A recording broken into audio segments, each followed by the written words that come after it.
દોસ્તો વરસાદ આવી રહ્યો છે તો આપણે હવે જવું પડે છે અહીંયાથી ઘરે જઈને બહાર ખાટલા મૂક્યા છે તે ખાટલા પર બધું ગોદડા ને બધું છે અંદર મૂકવા જવું પડશે જલ્દી જલ્દી. દેખો કેવું ગજબનું મોસમ થઈ રહ્યું છે.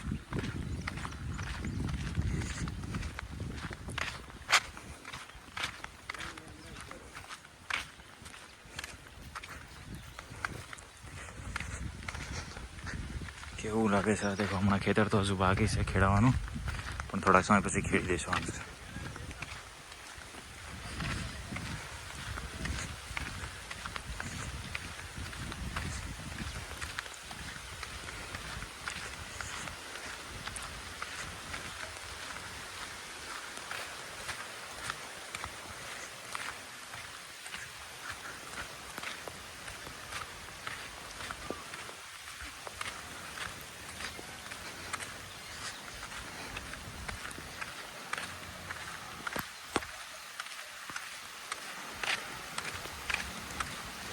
વધારે જ પડતો વરસાદ ચાલુ થઈ ગયો છે મિત્રો, થોડી જલ્દી કરવી પડશે નહીં તો આપણે પલળી જશું.